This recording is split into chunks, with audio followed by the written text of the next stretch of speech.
हालांकि पृथ्वी से चंद्रमा तक की दूरी को पार करना अपने आप में एक चुनौती है, लेकिन मुश्किलें यही खत्म नहीं होती हैं। इसरो प्रमुख ने सॉफ्ट लैंडिंग की 15 मिनट की अवधि को आतंक के 15 मिनट कहा, जब लैंडर को अपने इंजनों को सही समय और सही ऊंचाई पर फायर करना होता है, सही मात्रा में ईंधन का उपयोग करना होता है, चंद्रमा का सटीक स्कैन करना होता है, सतह की पहाड़ियां और गड्ढे और अंत में नीचे छूते हैं। पूरी प्रक्रिया ऑटोनॉमस है, जिसका अर्थ है कि इसरो पृथ्वी से लैंडर का मार्गदर्शन करने के लिए बहुत कुछ नहीं कर सकता है।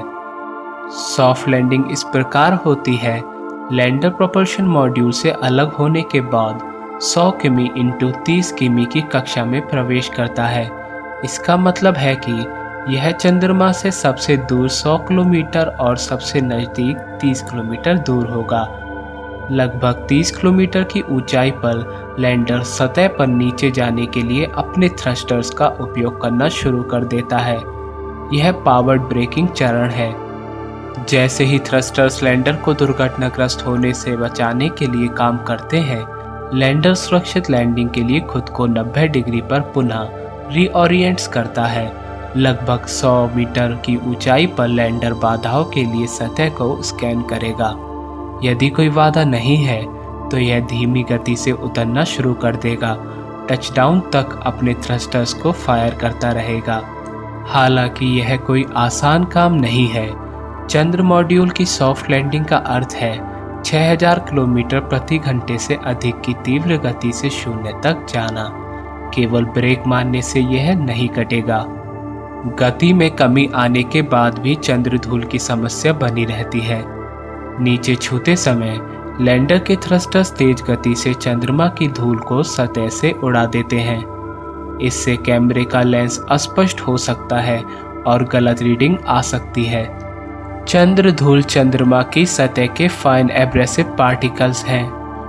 एक लैंडर अपनी उतरने की गति को नियंत्रित करने के लिए अपने थ्रस्टर्स का उपयोग करके चंद्रमा पर सॉफ्ट लैंडिंग करता है।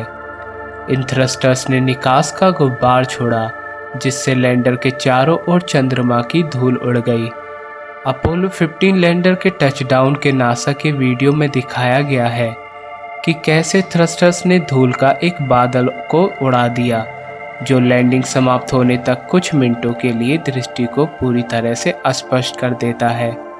अपोलो 15 की तरह अन्य सभी अपोलो मिशन को धूल के कारण समस्याओं का सामना करना पड़ा।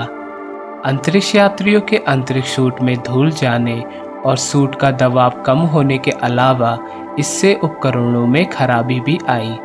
अपोलो 15 क्रू दल ने नोट किया कि धूल और मलबे के हिलने से लगभग 30 फीट की ऊंचाई पर लैंडिंग रेडार आउटपुट प्रभावित हुए थे। धूल ने टेलीविजन कैमरे के लेंस को ढक दिया और तस्वीरों में एक हेलो उत्पन्न किया।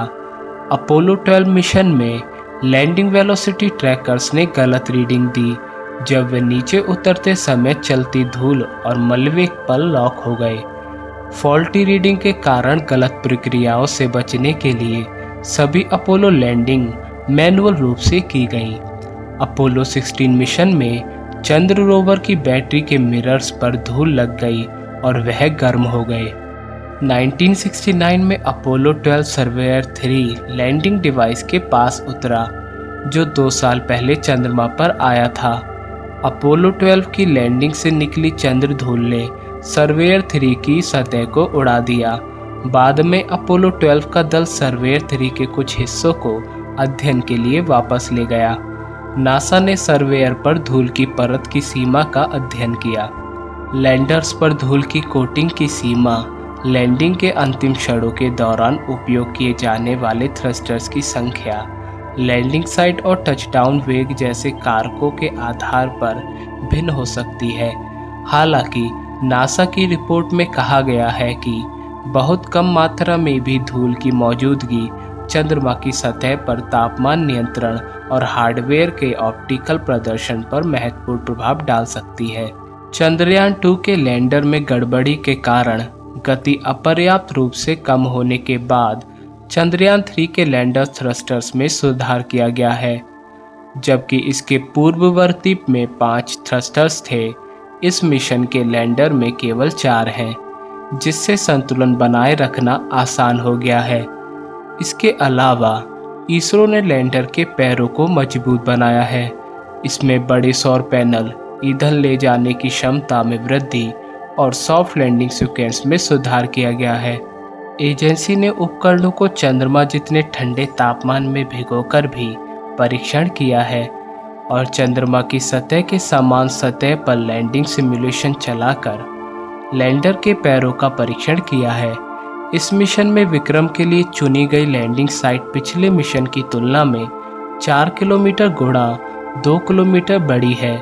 लैंडिंग वेलोसिटी को 2 मीटर प्रति सेकंड से बढ़ाकर 3 मीटर प्रति सेकंड कर दिया गया है। इन चुनौतियों के बावजूद 3 देश चंद्रमा पर सॉफ्ट लैंडिंग करने में कामयाब रहे हैं। यूएसए के लिए सफलता कई असफल प्रयासों के बाद आई। अंतरिक्ष दौड़ के चरम के दौरान 1966 में इसने सर्वेयर 1 को चंद्रमा पर उतारा। दूसरी ओर चीन ने अपने पहले प्रयास में चैंगाई 3 को सफलतापूर्वक उतारा। सर्वेयर 1 से कुछ ही महीने पहले सोवियत संघ ने लूना 9 के साथ पहली सफल सॉफ्ट लैंडिंग हासिल की थी। विक्रम दक्षिणी ध्रुव क्षेत्र पर उतरेगा, एक ऐसा क्षेत्र जिसको इक्वेटोरियल रीजन जितना एक्सप्लोर नहीं किया गया है।